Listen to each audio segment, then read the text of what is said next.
ಪ್ರೀತಿಯ ವೀಕ್ಷಕರಿಗೆ ಶಂಕರಾನಂದ ಟಿವಿಗೆ ಸ್ವಾಗತ ಸುಸ್ವಾಗತ. ಇವತ್ತಿನ ವಿಡಿಯೋನಲ್ಲಿ ಜೂನ್ ತಿಂಗಳ ಮಾಸ ಭವಿಷ್ಯ ಹೇಗಿರುತ್ತೆ ಅಂತ ತಿಳ್ಕೊಳ್ಳೋಣ. ಅದಕ್ಕಿಂತ ಮುಂಚಿತವಾಗಿ ಯಾರಾದರೂ ಶಂಕರಾನಂದ ಟಿವಿ ಯೂಟ್ಯೂಬ್ ವಾಹಿನಿಯನ್ನು ಸಬ್ಸ್ಕ್ರೈಬ್ ಮಾಡ್ಕೊಂಡಿಲ್ಲ ಅಂದರೆ ಸಬ್ಸ್ಕ್ರೈಬ್ ಮಾಡ್ಕೊಳ್ಳಿ. ಪಕ್ಕದಲ್ಲೇ ಇರುವಂತಹ ಬೆಲ್ ಐಕಾನ್ ಒತ್ತಿ, ಅದರಿಂದ ನೆಕ್ಸ್ಟ್ ಅಪ್ಲೋಡ್ ಮಾಡುವಂತಹ ವಿಡಿಯೋಗಳು ನಿಮಗೆ ನೋಟಿಫಿಕೇಷನ್ ಮುಖಾಂತರ ಬಂದು ತಲುಪತ್ತೆ. ಹೊಸ ಹೊಸ ಮಾಹಿತಿಗಳನ್ನು ತಿಳ್ಕೊಳ್ಳೋದಕ್ಕೆ ಸಾಧ್ಯವಾಗುತ್ತೆ ಅಂತ ತಿಳಿಸ್ತಾ, ಜೂನ್ ತಿಂಗಳಲ್ಲಿ ಬದಲಾವಣೆ ಆಗುವಂತಹ ಗ್ರಹಗಳ ಬಗ್ಗೆ ಮಾತಾಡೋಣ. ಮೊದಲನೇದಾಗಿ ನೋಡಿ, ಜೂನ್ ತಿಂಗಳಲ್ಲಿ ಮೊದಲನೇದಾಗಿ 6ನೇ ತಾರೀಕಿನಂದೇ 2 ಗ್ರಹಗಳು ಬದಲಾವಣೆ ಆಗ್ತಾ ಇರುವಂತಹದ್ದು. ಇಲ್ಲಿ 6ನೇ ತಾರೀಕು 6ನೇ ತಿಂಗಳು 2025ಕ್ಕೆ ಸಿಂಹ ರಾಶಿಗೆ ಕುಜ ಮತ್ತು ಅದೇ ದಿವಸದಂದೇ ಬುಧ ಮಿಥುನ ರಾಶಿಗೆ ಪ್ರವೇಶ ಮಾಡ್ತಾ ಇದ್ದಾನೆ. ಇನ್ನು 15ನೇ ತಾರೀಕು 6ನೇ ತಿಂಗಳು 2025ರಂದು ರವಿ ಮಿಥುನಕ್ಕೆ ಪ್ರವೇಶ ಮಾಡ್ತಾ ಇದ್ದಾನೆ. ಇನ್ನು 22ನೇ ತಾರೀಕು 6ನೇ ತಿಂಗಳು 2025ಕ್ಕೆ ಕಟಕ ರಾಶಿಗೆ ಬುಧ ಪ್ರವೇಶ ಮಾಡ್ತಾ ಇರ್ತಕ್ಕಂಥದ್ದು. ಮತ್ತು 29ನೇ ತಾರೀಕು 6ನೇ ತಿಂಗಳು 2025ಕ್ಕೆ ಶುಕ್ರ ವೃಷಭ ರಾಶಿಗೆ ಪ್ರವೇಶ ಮಾಡ್ತಾ ಇದ್ದಾನೆ. ಈ ಒಂದು ಶುಭ ಸಂದರ್ಭದಲ್ಲಿ, ಇಷ್ಟು ಗ್ರಹಗಳ ಸಂಚಾರಗಳು ಇರುವಂತಹ ಸಂದರ್ಭದಲ್ಲಿ ಎಂತೆಂತಹ ಫಲಗಳನ್ನು ನೀವು ಪಡ್ಕೋಬಹುದು ಅನ್ನುವಂತಹ ತುಲನೆಯನ್ನು ಮಾಡೋಣ. ಅದಕ್ಕೂ ಮೊದಲನೇದಾಗಿ ಈ ಒಂದು ತಿಂಗಳಿನ 25ನೇ ತಾರೀಕು ಏನಿದೆ ಅಮಾವಾಸ್ಯೆ ತಿಥಿ, ಅದು ಮಣ್ಣೆತ್ತಿನ ಅಮಾವಾಸ್ಯೆ ಆಗಿದೆ. ಆ ಮಣ್ಣೆತ್ತಿನ ಅಮಾವಾಸ್ಯೆಯ ಪ್ರಯುಕ್ತವಾಗಿ ನಿಮಗಾಗಿಯೇ ನಾವು ಏನು ಚೈತ್ರ ಮಾಸದಲ್ಲಿ ಚೈತ್ರದ ಅಮಾವಾಸ್ಯೆಗೆ ನಾವೇನು ಮಾಡಿದ್ವಲ್ಲ, ಸರ್ವ ಕಾರ್ಯ ಸಿದ್ಧಿ ಬೆಳ್ಳಿ ತಾಯ್ತವನ್ನು ಈ ಬಾರಿಯೂ ಸಹ ನಾವು ಈ ಒಂದು ಮಣ್ಣೆತ್ತಿನ ಅಮಾವಾಸ್ಯೆ ದಿವಸ ಮಾಡ್ತಾ ಇದ್ದೇವೆ. ನಿಮ್ಮ ಜೀವನದಲ್ಲಿರುವಂತಹ ಅನೇಕ ದೃಷ್ಟಿ ದೋಷಗಳು, ಸಣ್ಣ ಸಣ್ಣ ಕೃತಿಮ ಮಾಟಮಂತ್ರ ದೋಷಗಳು, ಕೆಲಸ ಕಾರ್ಯಗಳು ಆಗದೆ ನಿಂತು ಹೋಗ್ತಾ ಇರುತ್ತೆ. ಅಂತಹ ವಿಚಾರಗಳಿಗೆ ನಿಮ್ಮ ಕೆಲಸ ಕಾರ್ಯಗಳಲ್ಲಿ ಪ್ರಗತಿ ಆಗಿ, ಕೆಲಸದಲ್ಲಿ ವೃದ್ಧಿಯಾಗಿ, ಹಣಕಾಸಿನ ಬೆಳವಣಿಗೆ ಆಗೋದಕ್ಕೋಸ್ಕರವಾಗಿಯೇ ಅಮಾವಾಸ್ಯೆಯ ಪರ್ವಕಾಲದಂದು ಹಲವು ಮೂಲಿಕೆಗಳನ್ನು ಸೇರಿಸಿ ಈ ರಜತ ಅಂದರೆ ಬೆಳ್ಳಿ ತಾಯ್ತವನ್ನು ಮಾಡ್ತಾ ಇದ್ದೇವೆ. ಅದನ್ನು ನೀವು ಕತ್ತಿನಲ್ಲಾಗಲಿ ತೋಳಿನಲ್ಲಾಗಲಿ ಧರಿಸಿಕೊಳ್ಳೋದ್ರಿಂದ ನಿಮ್ಮ ಕೆಲಸ ಕಾರ್ಯಗಳಲ್ಲಿ ಬಹಳ ಪ್ರಗತಿಯನ್ನು ನೋಡಬಹುದು. ಹಾಗಾಗಿ 25ನೇ ತಾರೀಕು 6ನೇ ತಿಂಗಳು 2025ರ ವಿಶೇಷ ಮಣ್ಣೆತ್ತಿನ ಅಮಾವಾಸ್ಯೆ. ಆ ಮಣ್ಣೆತ್ತಿನ ಅಮಾವಾಸ್ಯೆಯಲ್ಲಿ ನಿಮ್ಮ ಹೆಸರಿನಲ್ಲಿ ನೀವು ಒಂದು ತಾಯ್ತವನ್ನು ಮಾಡಿಸ್ಕೊಳ್ಳೋಕೆ ಇಷ್ಟಪಡೋರು ಮಾಡಿಸ್ಕೋಬಹುದು. ಅದರ ಬಗ್ಗೆ ಹೆಚ್ಚಿನ ಮಾಹಿತಿಗಳು ಬೇಕಾದರೆ ಇಲ್ಲಿರೋ ಫೋನ್ ನಂಬರ್ಗೆ ಫೋನ್ ಮಾಡಿ, ಅವರು ನಿಮಗೆ ಸಂಪೂರ್ಣವಾದ ಮಾಹಿತಿಯನ್ನು ಕೊಡ್ತಾರೆ. ಸೊ ಹಾಗಾಗಿ ಅದೊಂದು ವಿಶೇಷವಾದದ್ದು. ಯಾಕಂದರೆ ನಾವು ಚೈತ್ರ ಅಮಾವಾಸ್ಯೆ ಆದ ನಂತರ ಮತ್ತೆ ಹಿಂದಿನ ಅಮಾವಾಸ್ಯೆಯಲ್ಲಿ ಮಾಡಲಿಲ್ಲ. ಬಹಳ ಜನಗಳು ಪಾಪ ಕೇಳ್ತಾನೆ ಇದ್ರಿ, ಗುರುಗಳೇ ಯಾವಾಗ ಮಾಡ್ತೀರಾ ಅಂತ. ಹಾಗಾಗಿ ನಿಮ್ಮೆಲ್ಲರ ಒತ್ತಾಯದ ಮೇರೆಗೋಸ್ಕರ ಪುನಃ ನಾವು ಮಾಡ್ತಾ ಇದ್ದೇವೆ. ಯಾರ್ಯಾರಿಗೆ ಅವಶ್ಯಕತೆ ಇದೆಯೋ ಅವರದನ್ನು ಬುಕ್ ಮಾಡ್ಕೋಬಹುದು. ಇನ್ನು ಅದೇ ರೀತಿಯಾಗಿ ಮಣ್ಣೆತ್ತಿನ ಅಮಾವಾಸ್ಯೆಯ ಜೊತೆಗೆ ಇರತಕ್ಕಂತಹದ್ದು ಪೌರ್ಣಮಿ, 11ನೇ ತಾರೀಕು ಇರತಕ್ಕಂತಹ ಪೌರ್ಣಮಿ, ಅದನ್ನು ಭೂಮಿ ಪೌರ್ಣಮಿ ಅಂತಲೂ ಸಹ ಕರಿತೀವಿ. ಈ ಭೂಮಿ ಪೌರ್ಣಮಿಯು ಸಹ ಬಹಳ ವಿಶೇಷವಾದಂತಹ ಅಂಶಗಳನ್ನು ಒಳಗೊಂಡಿರುತ್ತೆ.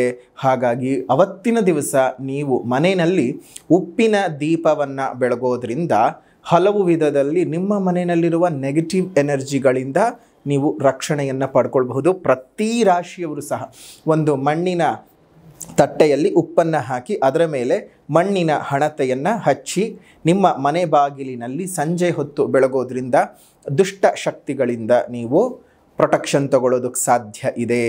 ಹಾಗಾಗಿ ಈ ವಿಚಾರಗಳನ್ನು ನೀವು ಮರೆಯದೆ 11ನೇ ತಾರೀಕಿನ ಪೌರ್ಣಮಿ ದಿವಸ ಮಾಡಿಕೊಳ್ಳೋದ್ರಿಂದ ಬಹಳ ಅನುಕೂಲತೆಗಳನ್ನು ನೀವು ಅನುಭವಿಸಬಹುದು. ಶುಭವಾಗಲಿ. ಇನ್ನು ನಿಮ್ಮ ಬದುಕಿನಲ್ಲಿ ಶುಭ ಫಲಗಳನ್ನು ಅನುಭವಿಸಬಹುದು, ನೆಗೆಟಿವಿಟಿಯಿಂದ ರಕ್ಷಣೆಯನ್ನು ಪಡ್ಕೊಳ್ಬಹುದು. ಶುಭವಾಗಲಿ. ಇನ್ನು ವೃಷಭ ರಾಶಿಯವರಿಗೆ ಯಾವ ರೀತಿಯಾದಂತಹ ಪ್ರಗತಿಗಳು ಅವರ ಜೀವನದಲ್ಲಿ ಕಾಣುತ್ತೆ, ಯಾವ ರೀತಿಯಾದಂತಹ ಏಳಿಗೆಗಳನ್ನು ಅನುಭವಿಸಬಹುದು ಅನ್ನೋದನ್ನು ಈ ಒಂದು ಸಂದರ್ಭದಲ್ಲಿ ನೋಡೋದಾಯ್ತು ಅಂತ ಹೇಳಿದ್ರೆ, ನೋಡಿ, ವೃಷಭ ರಾಶಿಯವರಿಗೆ ಈ ಜೂನ್ ತಿಂಗಳು ಒಂದು ಸ್ವಲ್ಪ ಹಿನ್ನಡೆ ಇರಬಹುದು. ಕಾರಣ, ರಾಷ್ಟ್ರಾಧಿಪತಿಯಾಗಿರ್ತಕ್ಕಂತಹ ಶುಕ್ರನು 12ನೇ ಮನೆಯಲ್ಲಿ ಇರುವಂತಹದ್ದು. ಇದರಿಂದ ನಿಮಗೆ ಏನಾಗಬಹುದು, ದೈಹಿಕವಾಗಿ ಹಲವಾರು ರೀತಿಯಾದಂತಹ ಆರೋಗ್ಯದ ಸಮಸ್ಯೆಗಳು ಉತ್ಪತ್ತಿ ಆಗಬಹುದು. ಈ ವಾತದ ಅಂಶಗಳು ಹೆಚ್ಚಿಗೆಯಾಗಿ ವಾತದಿಂದ ಉತ್ಪತ್ತಿಯಾಗುವಂತಹ ಅನೇಕ ಸಮಸ್ಯೆಗಳು ಉಂಟಾಗಬಹುದು ತಾತ್ಕಾಲಿಕವಾಗಿ. ಯಾಕೆ ತಾತ್ಕಾಲಿಕವಾಗಿ ಅಂತ ಹೇಳ್ತಾ ಇದ್ದೀವಿ ಅಂತ ಹೇಳಿದ್ರೆ, ಒಂದು ಶುಕ್ರನ ಸಂಚಾರ 29ನೇ ತಾರೀಕು ಇರತಕ್ಕಂಥದ್ದು, ಅದ್ರ ಜೊತೆಗೆ ಗುರು ಅಸ್ತಂಗತನಾಗಿರೋವರೆಗೂ ಈ ಫಲಗಳಿರುತ್ತೆ. ಯಾವಾಗ ರವಿಯ ಸಂಚಾರ ಮುಂದಿನ ರಾಶಿಗೆ ಹೋಗುತ್ತೋ, ಮುಂದಿನ ತಿಂಗಳು ಜುಲೈನಲ್ಲಿ, ಆಗ ಆ ಸಮಸ್ಯೆ ಕೂಡ ಬಗೆಹರಿದು ಹೋಗುತ್ತೆ. ಅಂದರೆ ಈ ತಿಂಗಳು ತಾತ್ಕಾಲಿಕವಾಗಿ ಗುರುಬಲ ಇರುವಂತಹ ಮತ್ತು ಇಲ್ಲದೇ ಇರುವಂತಹ ಎಲ್ಲ ರಾಶಿಗಳು, 12 ರಾಶಿಗಳು ಸಹ ಗುರುವಿನ ಅಸ್ತಂಗತ ಫಲವನ್ನು ಅನುಭವಿಸಲೇಬೇಕು. ಗುರುಬಲ ಬಂತು, ನಮಗೆ ಶುಭ ಆಯಿತು, ಹಾಗೆ ಹೀಗೆ ಅಂತ ಅಂದ್ಕೊಳ್ಳೋಕೆ ಸಾಧ್ಯ ಆಗಲ್ಲ.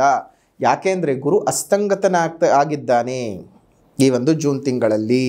ಹಾಗಾಗಿ ಆ ಅಸ್ತಂಗತ ಫಲ ಏನು ಅಂತಂದರೆ, ಸೂರ್ಯನ ಪ್ರಖರವಾಗಿರ್ತಕ್ಕಂತಹ ಫಲಾನುಫಲಗಳ ನಡುವೆ ಗುರುವಿನ ಅಂಶಗಳು ಮರೆಮಾಚಿ ಹೋಗುತ್ತವೆ. ಅಂದರೆ ಅರ್ಥಾತ್ ನಿಮಗೆ ಅರ್ಥ ಮಾಡಿಸಬೇಕು ಅಂದರೆ, ಆಕಾಶದಲ್ಲಿ ನಕ್ಷತ್ರಗಳಿದ್ದಾವೆ, ಚಂದ್ರನು ಇದ್ದಾನೆ, ಆದರೆ ಹಗಲಿನಲ್ಲಿ ಕಾಣಿಸ್ತಾರಾ? ಇಲ್ಲ. ಯಾಕೆಂದರೆ ಸೂರ್ಯನ ಬೆಳಕು ಆ ಒಂದು ಕಾಯಗಳನ್ನು ಮುಚ್ಚಿಬಿಟ್ಟಿರುತ್ತೆ. ಹಾಗೆಯೇ ಈ ಒಂದು ಗುರುವಿನ ಪ್ರಭಾವ ಸಹ ನಿಮಗೆ ಇದೊಂದು ತಿಂಗಳು ಅನುಭವಿಸೋಕೆ, ನಿಮಗೆ ಅಂತಲ್ಲ ಎಲ್ಲ ರಾಶಿಯವರಿಗೂ ಸಹ ಅದೇ ರೀತಿಯಾಗಿ ಆಗಿರುತ್ತೆ. ಇನ್ನು ಅದೇ ರೀತಿಯಾಗಿ 4ನೇ ಮನೆ ಒಳಗೆ ಕೇತು ಬರೋದ್ರಿಂದ ಈ ಮನೆಯಲ್ಲಿ ಕುಟುಂಬದಲ್ಲಿ ಒಂದಷ್ಟು ಸಮಸ್ಯೆಗಳು ಉತ್ಪತ್ತಿ ಮಾಡಿಬಿಡ್ತಾರೆ. ಅದನ್ನು ಸ್ವಲ್ಪ ಜಾಗೃತಿಯಾಗಿ ನೋಡ್ಕೋಬೇಕು. ಇದ್ದಕ್ಕಿದ್ದ ಹಾಗೆ ಜಗಳಗಳು, ಇದ್ದಕ್ಕಿದ್ದ ಹಾಗೆ ಜಂಜಾಟಗಳೆಲ್ಲ ಶುರುವಾಗ್ಬಿಡುತ್ತವೆ. ಅದು ಇದ್ದಕ್ಕಿದ್ದ ಹಾಗೆ ಏನೇನೋ ಸಮಸ್ಯೆಗಳು ಇಲ್ಲದೇ ಇರೋದೆಲ್ಲ ಕುಟುಂಬದ ಒಳಗಡೆ ಶುರುವಾಗ್ತಾ ಹೋಗ್ಬಿಡುತ್ತೆ. ಅದರ ದೃಷ್ಟಿ, ಕೇತುವಿನ ದೃಷ್ಟಿ ನಿಮಗೆ ಷಷ್ಠ ಸ್ಥಾನದ ಮೇಲೂ ಬೀರೋದ್ರಿಂದ ಆಗಲೇ ಹೇಳಿದ ಹಾಗೆ ಆರೋಗ್ಯಕ್ಕೆ ಹೊಡೆತ. ಸ್ವಲ್ಪ ಹುಷಾರಾಗಿ ಇರಬೇಕಾಗತ್ತೆ. ಇದು ಗುರು ತನ್ನ ಅಸ್ತಂಗತವನ್ನು ತ್ಯಾಗ ಮಾಡುವವರೆಗೂ ಮಾತ್ರ ಇದರ ಫಲಗಳು ಅನ್ವಯ ಆಗ್ತಕ್ಕಂಥದ್ದು. ಇನ್ನು ಅದಾದ ನಂತರದಲ್ಲಿ ನಿಮಗೇನಾಗುತ್ತೆ, ಒಂದು ಕರ್ಮಸ್ಥಾನಾಧಿಪತಿಯಾದಂಥ ಶನಿಯು ಲಾಭಸ್ಥಾನದಲ್ಲಿದ್ದು ಕರ್ಮಸ್ಥಾನದಲ್ಲಿ ರಾಹು ಇರೋದ್ರಿಂದ ನಿಮಗೆ ಬೇರೆ ಬೇರೆ ದೇಶಗಳಲ್ಲಿ ಕೆಲಸವನ್ನು ಹುಡುಕ್ತಾ ಇರುವಂಥವರಿಗೆ ಕೆಲಸ ಕಾರ್ಯಗಳಲ್ಲಿ ಬಹಳ ಪ್ರಗತಿ ಮತ್ತು ಅಭಿವೃದ್ಧಿಯನ್ನು ನೀವು ಗಮನಿಸಬಹುದಾಗ್ತದೆ. ಬೇರೆ ದೇಶಗಳಲ್ಲಿ ತುಂಬ ದಿವಸದಿಂದ ಹುಡುಕ್ತಿರ್ತೀರಿ ಅಂಥವ್ರಿಗೆ ಅನುಕೂಲಗಳು, ಮತ್ತು ಹೈಯರ್ ಸ್ಟಡೀಸನ್ನು ಮಾಡಬೇಕು ಅಂತ ಅಂದ್ಕೊಂಡಿರುವಂತಹ ವಿದ್ಯಾರ್ಥಿಗಳಿಗೂ ಸಹ ಇದು ಬಹಳ ಪ್ರಮುಖವಾಗಿರ್ತಕ್ಕಂತಹ ತಿಂಗಳು ಅಂತಲೇ ಲೆಕ್ಕಾಚಾರ ಮಾಡಬೇಕಾಗತ್ತೆ. ಮತ್ತು ಬೇರೆ ದೇಶಗಳಿಗೆ ಹೋಗಿ ಓದಬೇಕು ಅಂತ ಅಂದುಕೊಂಡ್ರೂ ಸಹ ಈ ಒಂದು ಕಾಲ ಬಹಳ ಪರ್ವಕಾಲ. ಇನ್ನು ಶನಿ 11ನೇ ಮನೆಯಲ್ಲಿ ಇದ್ಕೊಂಡು ಬಹಳ ಲಾಭವನ್ನು ಕೊಡ್ತಾ ಇದ್ದಾನೆ. ಆದರೆ ದೃಷ್ಟಿಯು 3ನೇ ದೃಷ್ಟಿಯಿಂದ ರಾಶಿಯನ್ನು ನೋಡ್ತಾ ಇದ್ದಾನೆ.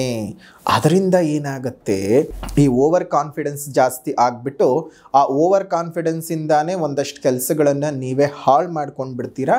ಹುಷಾರಾಗಿ ಇರಿ. ಯಾವುದೇ ಕಾರಣಕ್ಕೂ ಓವರ್ ಕಾನ್ಫಿಡೆನ್ಸ್ ಬೇಡ ಮತ್ತು ಲೇಜಿನೆಸ್ ಬೇಡ. ಅಯ್ಯೋ ನಾನೆಲ್ಲ ಮಾಡಿಬಿಟ್ಟಿದ್ದೀನಿ ಅನ್ನುವಂತಹ ಧೋರಣೆ ನಿಮಗೆ ಈ ಒಂದು ತಿಂಗಳು ಬೇಡ. ಕಾರಣ ಗುರು ಅಸ್ತಂಗತನಾಗಿದ್ದಾನೆ, ಹುಷಾರಾಗಿ ಇರಬೇಕು. ಅದೇ ರೀತಿಯಾಗಿ ತೃತೀಯದಲ್ಲಿ ಬುಧನ ಸಂಚಾರ ಬೇರೆ ಇರುವಂಥದ್ದು, ಅದು ಚಂದ್ರನ ಮನೆಯಲ್ಲಿ. ಈ ಚಂದ್ರನ ಮನೆಯಲ್ಲಿ ಬುಧ ಬಂತು, ಬುಧನ ಮನೆಯಲ್ಲಿ ಚಂದ್ರ ಬಂತು ಅಂದರೆ ಒಂದಿಷ್ಟು ಪೈಶಾಚ ಯೋಗ, ಬುದ್ಧಿ ಮತ್ತು ಮನಸ್ಸು ಯಾವಾಗಲೂ ಕಿತ್ತಾಟ ಮಾಡೋದಕ್ಕೆ ಶುರು ಮಾಡಿಬಿಡುತ್ತೆ. ಅನ್ವಾಂಟೆಡ್ಡಾಗಿ ಇನ್ವೆಸ್ಟ್ಮೆಂಟ್ಗಳನ್ನು ಮಾಡಿಸ್ಬಿಡುತ್ತೆ. ನಿಮಗೆ ಗೊತ್ತಿಲ್ಲದೆ ಇರೋ ಕಡೆ ಯಾರ್ಯಾರೋ ಬಂದು ನಿಮ್ಮ ತಲೆಯನ್ನು ಕೆಡಿಸಿ ಒಂದು ಮಾಡಬಾರದ ಕಡೆ ಇನ್ವೆಸ್ಟ್ಮೆಂಟ್ಗಳನ್ನು ಮಾಡಿಸ್ತಕ್ಕಂಥದ್ದು, ಈ ರೀತಿಯಾದಂತಹ ಫಲಾನುಫಲಗಳನ್ನು ಕೊಟ್ಟುಬಿಡ್ತಾನೆ. ತುಂಬಾ ಹುಷಾರಾಗಿರಬೇಕು ವೃಷಭ ರಾಶಿಯವರು ಈ ಒಂದು ತಿಂಗಳು. 2 ವಿಚಾರ ತುಂಬ ಹುಷಾರಾಗಿರಬೇಕು ವೃಷಭ ರಾಶಿಯವರು. ಮೊದಲನೇದಾಗಿ ಆರೋಗ್ಯ, ಎರಡನೇದಾಗಿ ಇನ್ವೆಸ್ಟ್ಮೆಂಟ್. ಇದೆರಡನ್ನು ನೀವು ಸ್ವಲ್ಪ ಬ್ಯಾಲೆನ್ಸ್ ಮಾಡ್ಕೊಂಡು ಹೋಗ್ಬಿಟ್ರೆ ಅಂಥ ದೊಡ್ಡ ಪ್ರಾಬ್ಲಮ್ಗಳೆಲ್ಲ ಏನಿಲ್ಲ.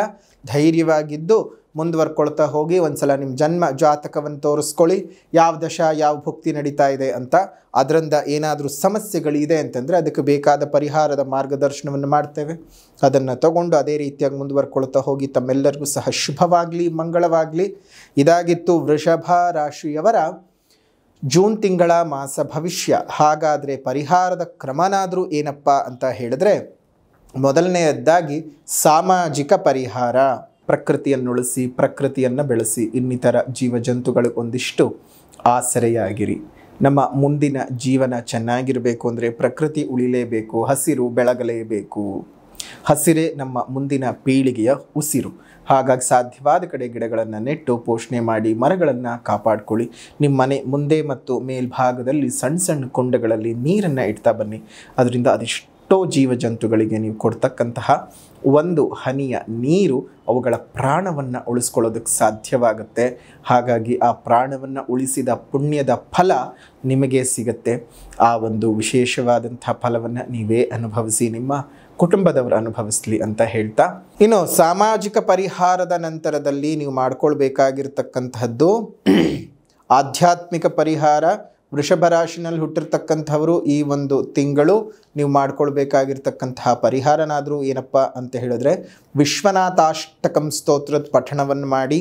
ಅದರ ಜೊತೆಗೆ 25ನೇ ತಾರೀಕು 6ನೇ ತಿಂಗಳು 2025 ವಿಶೇಷ ಮಣ್ಣೆತ್ತಿನ ಅಮಾವಾಸ್ಯೆ ದಿವಸ ಮಾಡ್ತಾ ಇರತಕ್ಕಂತಹ ಒಂದು ಸರ್ವಕಾರ್ಯ ಸಿದ್ಧಿ ತಾಯ್ತವನ್ನು ನಿಮ್ಮ ದೇಹದಲ್ಲಿ ಧರಿಸ್ಕೊಳ್ಳಿ, ಕತ್ತನಲ್ಲಾಗಲಿ ಅಥವಾ ತೋಳ್ನಲ್ಲಾಗಲಿ. ಅದರಿಂದ ನಿಮಗೆ ಹಲವಾರು ರೀತಿಯಾದಂತಹ ಉಪಯೋಗಗಳು ಉಂಟಾಗ್ತದೆ. ಇದು ಬೆಳ್ಳಿ ತಾಯಿತವಾಗಿರುತ್ತೆ.